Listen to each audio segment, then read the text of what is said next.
اعوذ باللہ السمیع العلیم من الشیطان الرجیم بسم اللہ الرحمن الرحیم۔ احمدیہ مسلم جماعت کے خلاف کام کرنے والے جو لوگ ہیں ان میں انجینئر محمد علی مرزا صاحب کا بھی ایک مشہور نام ہے۔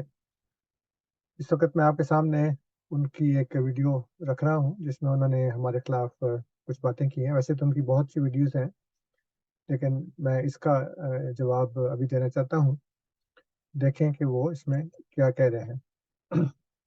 خاتم النبیین کا مطلب کیا ہے؟ احمدی کہتے ہیں، احمدی نہ لکھا کریں، قادیانی لکھا کریں۔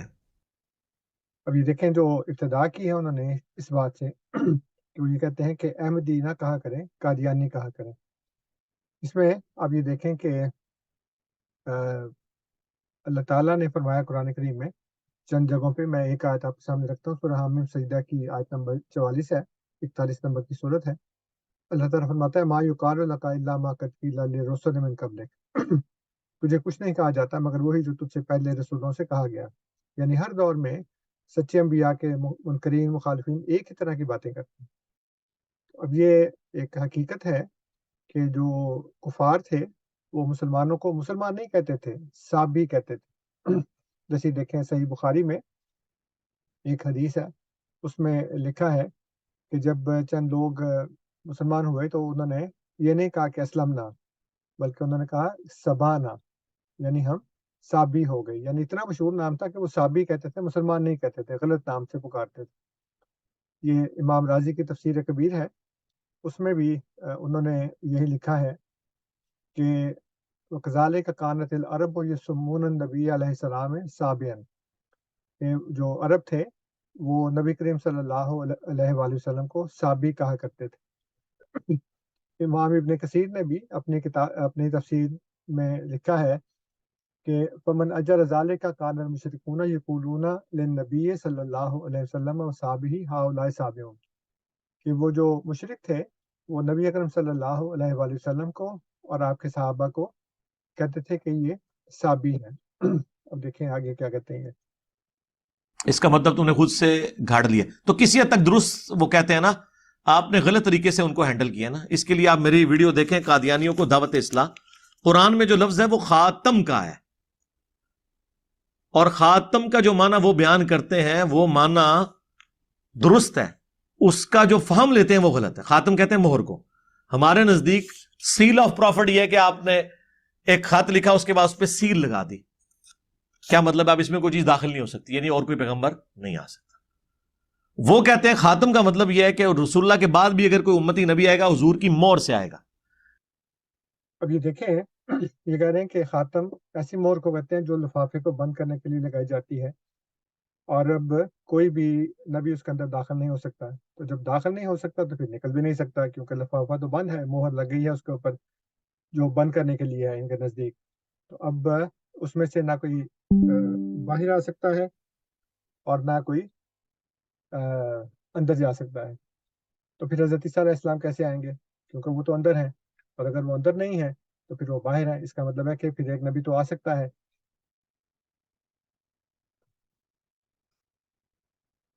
اور یہ ایک استثناء ہے جس کو یہ لوگ تسلیم کرتے ہیں، جیسے یہ آپ دیکھ رہے ہیں، یہ مقدمہ مرزائیہ بہاولپور میں انور شاہ کشمیری صاحب لکھتے ہیں کہ بحوالہ آیات قرآنی و احادیث و اجماع امت یہ دکھلایا گیا ہے کہ حضور علیہ الصلاۃ والسلام کے بعد اور کوئی نبی نہیں ہو سکتا بجوز اس کے کہ اس کی استثناء حضور نے خود کر دی، یعنی حضرت عیسیٰ علیہ السلام۔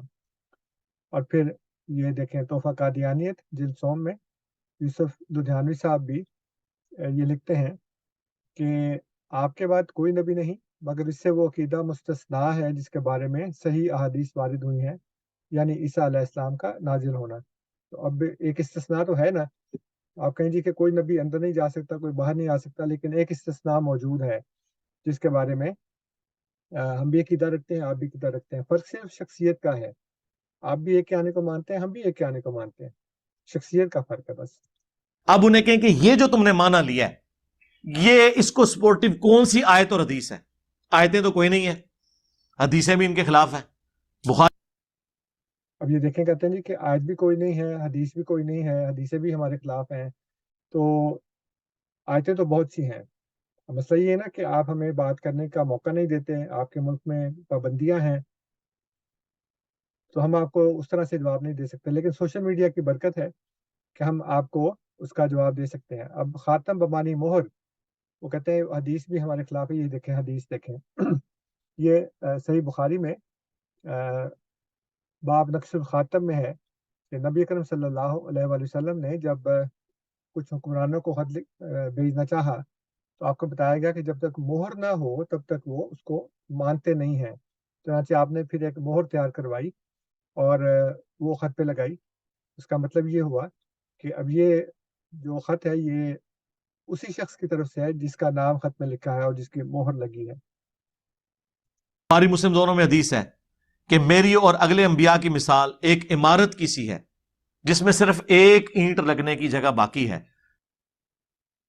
اب اس کا میں جواب دیتا ہوں، لیکن خاتم دیکھیں کہ نبی اکرم صلی اللہ علیہ وسلم فرماتے ہیں، یہ بہار الانوار کا حوالہ ہے، آپ دیکھ رہے ہیں، اس میں حضور فرماتے ہیں کہ انا خاتم الانبیاء و انت یا علی خاتم الاولیاء، کہ اے علی میں خاتم الانبیاء ہوں اور تو خاتم الاولیاء ہے۔ اگر نبی کریم صلی اللہ علیہ وسلم خاتم ہے اور آپ کے بعد کوئی نبی نہیں آ سکتا تو پھر حضرت علی بھی آخری ولی ہوں گے، آپ کے بعد کوئی بھی ولی نہیں آ سکتا۔ اور یہ ویسے بھی شیعوں کی کتاب کا حوالہ ہے، تو وہ تو اپنے باقی جو 11 ائمہ ہیں ان کو تو وہ بہت بڑے ولی مانتے ہیں، تو پھر اس کا کیا مطلب ہے کہ حضرت علی آخری ولی ہو گئے؟ اب آگے دیکھیں، وہ کہتے ہیں جی کہ میری نبی کریم صلی اللہ علیہ وسلم فرماتے ہیں کہ میری اور باقی انبیاء کی مثال جو ہے وہ ایک اینٹ کی سی ہے، کہ وہ اینٹ لگ گئی ہے اور اب کوئی جگہ نہیں ہے، تو لوگ دیکھتے ہیں خوش ہوتے ہیں، کہتے ہیں ایک اینٹ کیوں نہیں رکھی گئی؟ تو آپ نے فرمایا کہ میں وہی اینٹ ہوں اور میں خاتم النبی ہوں۔ جتنے لوگ گزرتے ہیں اس عمارت کی تعریف کرتے ہیں اور ساتھ یہ بھی کہتے ہیں کہ یہ ایک اینٹ لگ جائے نا تو یہ عمارت مکمل ہو جائے گی، اور وہ ایک اینٹ میں ہوں۔ اور جب ایک اینٹ کی جگہ باقی ہے، اب یہ دیکھیں کہ یہ کہتے ہیں ایک اینٹ یعنی نبی اکرم صلی اللہ علیہ وآلہ وسلم کی مثال صرف ایک اینٹ کی ہے، حالانکہ آپ تو سب سے افضل اور سب سے اعلیٰ نبی ہیں، لیکن آپ کی حیثیت کیا بتا رہے ہیں؟ صرف ایک اینٹ کی۔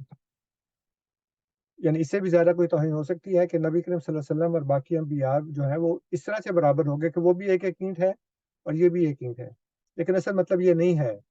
اصل مطلب یہ دیکھیں جو فتح الباری میں، فتح الباری شرح صحیح بخاری میں ابن حجر اسقلانی کیا لکھتے ہیں، وہ یہ کہتے ہیں کہ فالمراد ہونا نظر الی الاکمل بالنسبت الی شریعت محمدیہ ما مضا من الشرائع الکاملہ، وہ جو پہلے شریعتیں گزر چکی ہیں اس کو آپ کی شریعت نے آ کر گویا کہ مکمل کر دیا ہے۔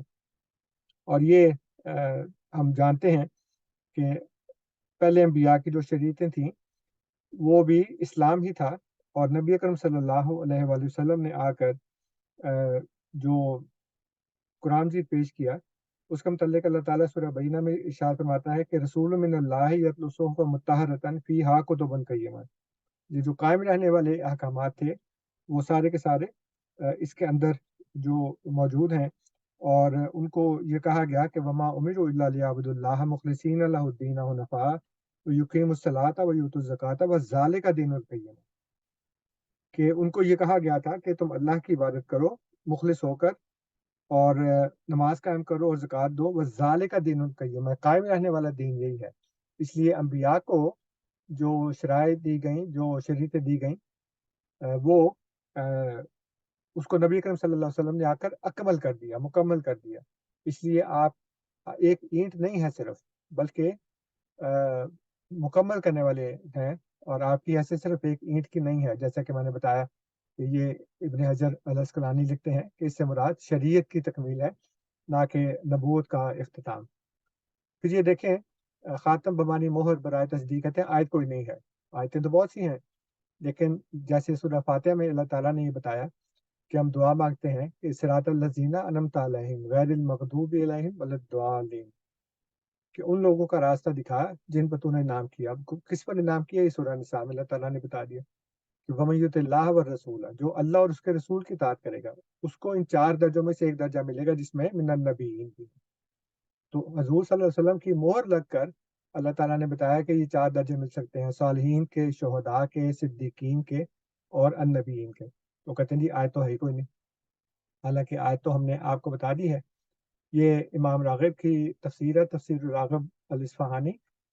اس میں وہ کہتے ہیں اسی آیت کی تفسیر میں کہ من اطاع اللہ و رسولہ منکم الحقہ اللہ بالذین یقدمہم ممن انعم علیہم من من الفرق الاربع فی المنزلۃ والثواب، کہ جو بھی اللہ کی اور اس کے رسول کی اطاعت کرے گا ان میں سے اللہ تعالیٰ اس کا الحاق کر دے گا ان لوگوں کے ساتھ، بالذین یقدمہم، وہ ان لوگوں کے ساتھ جو ان سے پہلے گزر چکے ہیں، ممن انعم علیہم، جن پر اس نے انعام کیا گیا ہے، من الفرق الاربع، 4 جو گروہ ہیں ان میں، فی المنزلات و ثواب، خالی ثواب میں نہیں بلکہ منزلت میں بھی، یعنی مقام میں بھی، النبی و بالنبی و صدیق بالصدیق و شہید و بالشہید و صالح بالصالح.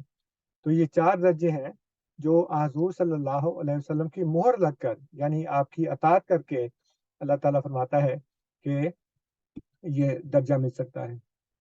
اب دیکھیں آگے کیا کہتے ہیں. تو غلام احمد قادیانی دجال کس طرح دعوی نبوت کر سکتا ہے؟ جگہ یہ ایک اینٹ کی ہے. اور مجھے بتائیں، اگر وہ کہتا ہے کہ ہم امتی نبی کا دعویٰ کر رہے ہیں، تو اس امت میں اگر کوئی شخص امتی نبی بننے کا حقدار تھا تو مولا علی تھے. اب یہ دیکھیں کہتے ہیں جی کہ امتی نبی بننے کے قابل کوئی تھا تو وہ حضرت علی رضی اللہ تعالیٰ عنہ تھے. اب بات یہ ہے کہ یہ نبوت کوئی انسان کے دینے کی چیز تو نہیں ہے کہ وہ کہے جی یہ حقدار ہے اور وہ حقدار نہیں ہے. جیسے کہ آپ کو معلوم ہے قرآن کریم میں اللہ تعالیٰ نے یہ ارشاد فرمایا ہے کہ یہ جو منکرین ہیں وہ یہ کہتے ہیں کہ جی اللہ نے فلاں کو کیوں نبی بنایا اور فلاں کو کیوں نہیں بنایا. تو یہ بھی کفار والا ایک ہے کام، ایک ایسی بات جو کفار کہتے ہیں کہ اللہ تعالیٰ کو یہ جو 2 بڑے بڑے شہر ہیں، جو 2 بستیاں ہیں، اس میں سے کسی کو کیوں نہیں بنایا، اس کو کیوں بنا دیا. تو اللہ تعالیٰ فرماتا ہے کہ اہم یقسمون رحمت ربک، کیا یہ اللہ کے تیرے رب کی رحمت کو تقسیم کرتے ہیں. یہ محمد علی مرزا صاحب بھی وہی کام کر رہے ہیں، یہ تقسیم کر رہے ہیں خدا کی رحمت کو، کیونکہ نبوت و رحمت ہے، خود نبوت اللہ تعالیٰ کا احسان ہے. وہ کہتے ہیں جی نہیں، وہ تھا مستحق. کون مستحق ہے کون مستحق نہیں ہے آپ اللہ کو بتائیں گے کہ کون مستحق ہے کون مستحق نہیں ہے، یہ تو اللہ تعالیٰ کا کام ہے نا. تو اسی لیے اللہ تعالیٰ نے فرمایا کہ اہم یقسمون رحمت ربک، یہ تیرے رب کی رحمت کو تقسیم کریں گے. اب مرزا محمد علی صاحب بھی وہی کام کر رہے ہیں. بخاری مسلم دونوں میں حدیث ہے، غزوہ تبوک پہلا اور آخری موقع تھا کہ نبی الاسلام حضرت علی کو ساتھ. اچھا، اس سے پہلے آپ یہ دیکھ لیں کہ یہ سنن ابو داؤد ہے، اس میں نبی کریم صلی اللہ علیہ وسلم فرماتے ہیں، یہ کتاب الملاحم میں وہ کہتے ہیں کہ لیسا بینی و بینہ نبی، یعنی عیسیٰ علیہ السلام، یعنی کہ حضور صلی اللہ علیہ وسلم کے اور عیسیٰ علیہ السلام کے درمیان کوئی نبی نہیں ہے. یعنی آپ نے خبر دے دی ہے اس بات کی کہ میرے بعد کوئی نبی نہیں بن سکتا، عیسیٰ ہی بنے گا. تو جب آپ نے بتا دیا ہے کہ میرے اور عیسیٰ کے درمیان اور کوئی نبی نہیں ہے، تو پھر جو جتنا مرضی مستحق ہو وہ تو پھر نبی نہیں بن سکتا، کیونکہ حضور صلی اللہ علیہ وسلم نے بتا دیا ہے کہ نبی تو میرے بعد وہی ہوگا، یعنی عیسیٰ علیہ السلام. لے کر نہیں گئے بلکہ مدینہ شریف میں چھوڑ دیا. تو حضرت علی رونا شروع ہو گئے.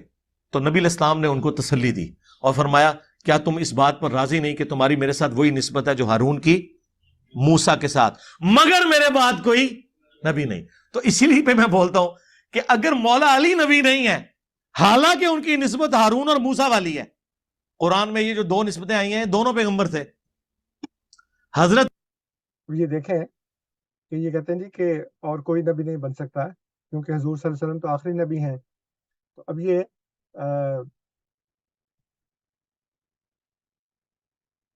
ملا علی قاری جو ہیں وہ یہ لکھتے ہیں کہتے ہیں کہ وہ جو حدیث ہے نا کہ ابراہیم جو ہے وہ زندہ ہوتے تو نبی ہوتے حضور صلی اللہ علیہ وسلم کے صاحبزادے، وہ کہتے ہیں کل تو میں کہتا ہوں وما حاضا لو عاشا ابراہیم و سارا نبی و قضا لو سارا عمر و نبی لکانا من اتباع ہی علیہ الصلاۃ والسلام کا عیسیٰ والخضر والیاس علیہ السلام فلا یناقض قولہ تعالی و خاتم النبیین المانی انہ لا یأتی نبی بعدہ ینسخ ملتہ ولم یکن من امتہ. اب یہ دیکھیں وہ کہہ رہے ہیں کہ میں کہتا ہوں کہ اس کے ساتھ اگر یہ کہا جاتا کہ جو یہ کہا گیا ہے کہ ابراہیم زندہ ہوتے تو نبی ہوتے، اور اسی طرح اگر عمر نبی بن جاتے تو دونوں نبی کریم صلی اللہ علیہ وسلم کے اتباع ہوتے، جیسے کہ عیسیٰ اور خضر اور الیاس ہیں.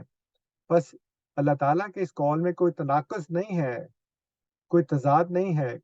جو فرمایا خاتم النبیین، از المانی اس کا معنی یہ ہے کہ انہ لا یاتی نبی بعدہ، ان کے بعد کوئی بھی ایسا نبی نہیں آئے گا ینسخ ملتہ، جو ان کی ملت کو منسوخ کر دے، ولم یکن من امتہ، اور ان کی امت میں سے نہ ہو. اب یہ دیکھیں، یہ کہہ رہے ہیں ان کی امت میں سے نہ ہو، تو امت میں سے نبی بن سکتا ہے نا. تو آپ کے بزرگ یہ فرما رہے ہیں کہ جو نبی ہے وہ امت میں سے بن سکتا ہے. اسی طرح امام ابن تیمیہ کی کتاب ہے الجواب الصحیح، اس میں بھی وہ یہی لکھتے ہیں کہ خاتم الرسل الذی لا یأتی بعدہ نبی ینسخ شرعہ، کہ خاتم کا جو مطلب ہے وہ ہے کہ ایسا رسول جس کے بعد کوئی ایسا نبی نہ آئے جو ان کی شریعت کو منسوخ کر دے. اس لیے امت میں تو نبی آ سکتا ہے. اب فرق یہ دیکھیں کہ غیر احمدی جو ہیں وہ ایک نبی کو امتی بناتے ہیں، کہتے ہیں عیسیٰ علیہ السلام آئیں گے تو وہ امتی ہوں گے، جبکہ ہم کہتے ہیں امتی ہوگا اور نبی ہوگا. تو ہم تو شان بڑھا رہے ہیں، وہ شان گھٹا رہے ہیں. ایک نبی کو امتی بنا رہے ہیں، جبکہ ہم امتی کو نبی مانتے ہیں.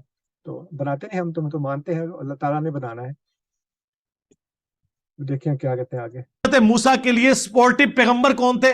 ہارون علیہ السلام، ان دونوں پر اللہ کی سلامتی ہو. نبی علیہ السلام کے لیے سپورٹ کے طور پر مولا علی تھے. اسی نسبت میں تو پیغمبر بھی ہوتے اگر ختم نبوت نہ ہوئی ہوتی. اور حضور نے ساتھ کہہ دیا مگر میرے بعد کوئی نبی نہیں، تو سرکار اگر مولا علی نبی نہیں. اب یہ دیکھیں جو حدیث ہے بادی لا نبی بادی، اس میں سب سے پہلے تو ہم یہ دیکھیں کہ بادی کا اس حدیث میں مطلب آفٹر نہیں ہے، ایکسیپٹ ہے. اور اس کی بہت سی مثالیں ہیں قرآن کریم میں سے. میں نے ایک آیت آپ کے سامنے رکھی ہے سورہ الجاسیہ کی، 45 نمبر کی صورت ہے، 7 نمبر کی آیت ہے. اللہ تعالیٰ فرماتا ہے تلک آیات اللہ نتلوہا علیک بالحق فبأی حدیث بعد اللہ و آیاتہ یؤمنون، کہ یہ اللہ کی آیات ہیں جو ہم تیرے اوپر حق کے ساتھ پڑھتے ہیں، بس وہ کس حدیث پر، یعنی کس بات پر اللہ کے بعد اور اس کی آیات کے ایمان لائیں گے. یعنی اللہ کے بعد، اللہ کا تو کوئی بعد ہے ہی نہیں، اللہ کا تو نہ شروع ہے نہ آخر ہے، وہ ہمیشہ سے ہے، ہمیشہ رہے گا، اس کے لیے تو مکان و زمان کوئی حیثیت نہیں رکھتے. تو پھر بات کا یہاں کیا مطلب ہوا؟ بات کا مطلب ہے سوائے، اللہ کے سوا، اللہ کی آیات کے سوا وہ کس پر ایمان رکھیں گے. اب یہ دیکھیں جو بڑی مشہور حدیث پیش کی جاتی ہے کہ نبی اکرم صلی اللہ علیہ وآلہ وسلم نے حضرت علی رضی اللہ تعالیٰ عنہ کو یہ فرمایا کہ تمہاری میری وہی نسبت ہے جو موسیٰ اور ہارون کی ہے. یعنی یہ ایک بھائیوں کا جوڑا ہے اور یہ ایک بھائیوں کا جوڑا ہے. اب اس میں دیکھیں کہ دونوں بھائی تھے، حضرت موسیٰ اور حضرت ہارون علیہ السلام، دونوں ایک ہی جگہ پر موجود تھے، دونوں ایک ہی وقت میں موجود تھے، اور دونوں نبی تھے. ادھر نبی کریم صلی اللہ علیہ وآلہ وسلم اور حضرت علی رضی اللہ تعالیٰ عنہ، یہ بھی دونوں بھائی تھے، یہ بھی دونوں ایک ہی جگہ پہ موجود تھے، یہ بھی دونوں ایک ہی وقت میں موجود تھے.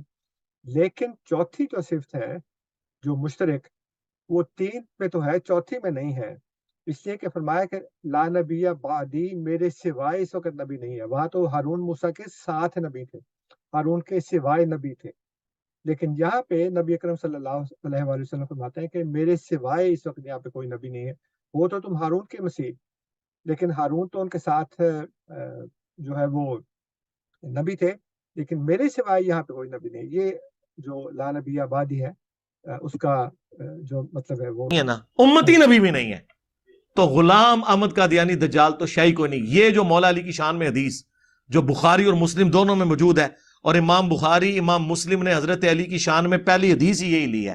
مجھ سے اگر کوئی پوچھے نا کہ اس پلانٹ ارتھ پہ حضرت علی کی شان میں نمبر 1 حدیث کون سی ہے، تو یہی ہے کہ علی کی میرے ساتھ وہی نسبت ہے جو ہارون کی موسیٰ کے ساتھ، مگر میرے بعد کوئی نبی نہیں. وہ من کن تو مولا بعد والی چیز ہے، یہ اصل ہے. سب سے بڑی حدیث یہ والی ہے. علی سے محبت نہیں رکھے گا مگر مومن، علی سے بغض نہیں رکھے گا مگر منافق، یہ بھی بعد میں ہے. پہلے نمبر پہ اگر کوئی حدیث ہے نا تو یہی ہے کہ جس طرح ہارون اور موسیٰ تھے اس طرح میرے لیے مولا علی ہے، مگر کوئی نبی نہیں. تو اگر مولا علی نبی نہیں ہے تو غلام القادیانی دجال کی تو حیثیت ہی کوئی نہیں ہے. آپ دیکھیں قرآن و سنت کی جو دیکھیں میں نے یہ جو غیر متعلقہ بات تھی اس کو بھی چلا دیا ہے تاکہ کوئی یہ نہ کہے کہ جی یہاں پہ ہو سکتا ہے انجینئر صاحب نے کچھ بات کی ہو اور انصر رضا نے اس کو اسکپ کر دیا ہے تو ہم اس کو دیکھیں. آپ دیکھ لیں. لیکن میں نے بھی تھوڑا سا وقت لگ گیا ہے لیکن میں نے اس کو چلا دیا تاکہ آپ دیکھیں کہ یہ غیر متعلقہ باتیں بھی وہ کر رہے ہیں. اب آگے دیکھیں وہ. اور اس کا میں نے جواب دے دیا پہلے کہ اللہ تعالیٰ کی رحمت ہے نبوت, وہ جس کو چاہے دے, کہ جی یہ نہیں ہے تو پھر اور کوئی نہیں ہے. اب میں اس بحث پہ نہیں جا رہا کہ صحابہ میں سب سے افضل کون تھا, یہ تو حضرت علی کو مانتے ہیں, لیکن بہرحال میں اس بحث پہ نہیں جا رہا کہ کون تھے. ہمارے نزدیک تو حضرت ابوبکر صدیق رضی اللہ تعالیٰ عنہ سب سے افضل ہیں, لیکن یہ کہہ رہے ہیں حضرت علی کو. ٹھیک ہے, کوئی مسئلہ نہیں, اس کے اوپر ہم بحث نہیں کرتے ابھی. لیکن مسئلہ یہ ہے کہ نبوت خدا کی رحمت ہے, اور یہ کفار کے نقش قدم پر چلتے ہیں جو اللہ تعالیٰ نے کہا کہ اہم یکسمون رحمت ربک, کیا وہ تیرے رب کی رحمت کو تقسیم کریں گے. تو یہ بالکل انہوں نے اس وقت یہاں پہ جو کفار والا طریقہ کار ہے وہ اپنا لیا. اب آگے دیکھیں کیا کہتے ہیں. محکم دلائل ہیں وہ اتنے مضبوط ہیں, ان دلائل سے تمام گمراہ فرقوں کا رد ہو رہا ہوتا ہے. اس حدیث سے صرف ناسبیت کا رد نہیں ہو رہا, قادیانیت کا بھی رد ہو رہا ہے. اس لیے آپ دیکھیں گے کہ ناسبی بھی منکرین حدیث ہوں گے اور قادیانی بھی منکرین حدیث ہوں گے. آپ یہ ساری حدیثیں ان کے اوپر پیش کریں نا, انکار کرنا شروع کر دیں گے. اچھا, اب یہ کہتے ہیں کہ جو قادیانی ہے وہ منکرین حدیث ہیں. اب منکرین حدیث کا پھر الٹ کیا ہوگا؟ اب مطلب ہم تو منکرین حدیث ہو گئے, انجینئر صاحب پھر مومنین حدیث میں سے ہوں گے, مومن حدیث ہوں گے, مومن بالحدیث ہوں گے یہ. تو اب یہ دیکھیں کہ اللہ تعالیٰ سورہ بقرہ کی آیت نمبر 286 میں فرماتا ہے کہ آمن الرسول بما انزل الیہ من ربہ والمؤمنون کل آمن باللہ و ملائکتہ و کتبہ و رسلہ. میں نے کتبہ کا سرخ کیا ہے اس لیے کہ یہ پوائنٹ ہے بتانے والا کہ اللہ کی کتابوں پر ایمان رکھتے ہیں ہم. تو کیا احادیث اللہ کی کتاب ہے؟ اگر اللہ کی کتاب نہیں ہے تو پھر آپ یہ کیسے کہہ رہے ہیں کہ جی کہ آپ اس کے منکر ہیں؟ اول تو ہم منکر اس سینس میں نہیں ہے کہ ہم حدیثوں کا انکار نہیں کرتے, لیکن ایمان جو لانا ہے وہ صرف اللہ کی کتابوں پر ایمان لانا. اور بھی کئی جگہ پہ ہے جو اللہ تعالیٰ نے سورہ تحریم میں بھی ارشاد فرمایا حضرت مریم کے متعلق کہ وہ اللہ کی کتابوں پر ایمان دیں. تو ہم اللہ کی کتابوں پر ایمان رکھتے ہیں. آپ کہہ دیں کہ حدیث جو ہیں وہ اللہ کی کتابیں ہیں تو پھر ہم دیکھیں گے کہ قرآن میں اس کے بارے میں کیا اللہ تعالیٰ نے ارشاد فرمایا. قرآن میں تو ان کے لیے ویسے ہی کوئی جڑ موجود نہیں ہے. دیکھیں نا یہ بھی کتنا جھوٹ بولا. میں نے ابھی آپ کو قرآن سے ہی بتایا کہ کیا جڑ موجود ہے اور کیا جڑ موجود نہیں ہے. جو قرآن کا جس طریقے سے وہ, کیونکہ قرآن کا اسلوب بالکل واضح ہے کہ جب کبھی کوئی پیغمبر آتا ہے نا وہ بشارت دیتا ہے اپنے بعد آنے والے پیغمبر کے بارے میں. تو یہ بھی قرآن کے اوپر بالکل جھوٹ باندھا انہوں نے. کسی بھی جگہ ایسا نہیں لکھا کہ جو بھی نبی آتا ہے وہ اپنے سے بعد والے کی پیش گوئی کرتا ہے, کسی بھی جگہ نہیں لکھا. حضرت ابراہیم علیہ السلام کے متعلق کون سی پیش گوئی ہے؟ حضرت موسیٰ علیہ السلام کے متعلق کون سی پیش گوئی ہے؟ مطلب یہ قرآن کا اصول ہے ہی نہیں کہ ہر نبی جو ہے وہ اپنے سے بعد والے کی پیش گوئی کرے. ایسا بالکل قرآن میں کسی جگہ نہیں لکھا. یہ مرزا محمد علی صاحب نے قرآن کریم پر جھوٹ باندھا ہے. تو ان سے پوچھیں, قرآن میں تو ہمیشہ یہ ہے کہ اہل ایمان وہ ہیں جو کچھ ان کی طرف نازل ہوا وہ اس پر ایمان لاتے ہیں, اور جو ان سے پہلے نازل ہوا اس پر ایمان لاتے ہیں. بعد کا ذکر پورا قرآن خالی ہے اس سے. اب یہ دیکھیں کہتے ہیں بعد کا ذکر نہیں ہے, اور اس کے لیے جو آیت سامنے رکھی ہے سورہ بقرہ کی آیت نمبر 5 والذین یؤمنون بما انزل الیک وما انزل من قبلک وبالآخرۃ ہم یوقنون. وہ لوگ یعنی متقین وہ ہیں جو اس پر ایمان رکھتے ہیں جو آپ پر نازل کیا گیا اور اس پر جو آپ سے پہلے نازل کیا. کہتے ہیں میں بعد کا تو ہے ہی نہیں کسی جگہ کی. اب میں اس آیت کی مکمل تجزیے میں انالیسس میں تشریح میں نہیں جا رہا, میں صرف یہ بتا رہا ہوں کہ انہوں نے ایک دفعہ پھر ثابت کر دیا کہ یہ یہود و نصارہ کے نقش قدم پر چلتے ہیں, اور وہ بھی قرآن سے ثابت کرتا ہوں. اسی صورت میں سورہ البقرہ میں آیت نمبر 92 میں اللہ تعالیٰ فرماتا ہے وَإِذَا قِيلَ لَهُمْ آمِنُوا بِمَا أَنزَلَ اللَّهُ, اور جب ان سے کہا جاتا ہے کہ اس پر ایمان لاؤ جو اللہ نے نازل کیا ہے, قالوا, تو وہ کہتے ہیں نؤمنو, ہم ایمان رکھتے ہیں, بما, اس پر, انزل علینا, جو ہم پر نازل کیا گیا, وَيَكْفُرُونَ بِمَا وَرَاءَهُ, اور اس کا انکار کر دیتے ہیں وہ جو اس کے بعد ہے, وَهُوَ الْحَقُّ مُصَدِّقًا لِمَا مَعَهُمْ, حالانکہ وہ تو حق ہے جو اس کی تصدیق کر رہے جو ان کے پاس ہے. یعنی یہ قرآن جو اللہ تعالیٰ نے نازل کیا ہے وہ تو ان باتوں کو پورا کرتا ہے جو ان کے پاس ہے. تو اب یہ انہوں نے کیا کہا یہود نے کہ ہم جی بس صرف اس پر ایمان رکھیں گے جو ہم پر نازل کیا گیا، اور خدا فرماتا ہے وہ یکفرون بما وراء، اس کے بعد جو ہے اس کو وہ انکار کر دیتے ہیں، حالانکہ وہ تو اس کی تصدیق کرتا ہے، حق ہے وہ۔ حضرت مسیح موعود علیہ الصلوۃ والسلام نے بھی قرآن و سنت کی تصدیق کی ہے، ان پیشگوئیوں کو پورا کیا ہے جو اس میں لکھی ہیں۔ تو پھر ایک دفعہ انہوں نے ثابت کر دیا کہ یہ کفار کے نقش قدم پر چلتے ہیں، جیسے میں نے شروع میں عرض کیا تھا۔ پھر سورہ نساء میں آیت نمبر 164 میں اللہ تعالیٰ فرماتا ہے انا اوحینا الیک کما اوحینا الی نوح والنبیین من بعدہ، ہم نے آپ کی طرف وحی کی جیسے کہ ہم نے وحی کی نوح کی طرف اور وہ انبیاء جو اس کے بعد آئے۔ تو کیا نوح سے پہلے کوئی نبی نہیں آیا؟ کیا آپ کے عقیدے کے مطابق آدم علیہ السلام نبی نہیں تھے؟ یا آدم علیہ السلام کے اور نوح علیہ السلام کے درمیان کوئی نبی نہیں ہے؟ تو یہاں تو یہ نہیں ہے والنبیین من قبلہ ومن بعدہ، تو کیا آپ کہیں گے کہ نوح علیہ السلام سے پہلے نبی کوئی نہیں آیا؟ پھر سورہ بقرہ میں ہی آیت نمبر 22 میں اللہ تعالیٰ فرماتا ہے یا ایھا الناس، اے لوگو، اعبدوا ربکم، اپنے رب کی عبادت کو، الذی، جس نے خلقکم، تم کو پیدا کیا، والذین من قبلکم، اور وہ ان لوگوں کو جو تم سے پہلے تھے، لعلکم تتقون، تاکہ تم تقوی اختیار کرو۔ تو اب یہ جو آیت نازل ہوئی ہے اس میں فرمایا کہ تمہیں اللہ نے تخلیق کیا، اور جو تم سے پہلے تھے ان کو، اور جو بعد میں تھے ان کو کس نے تخلیق کیا؟ یہاں تو من بعدکم کا لفظ نہیں ہے۔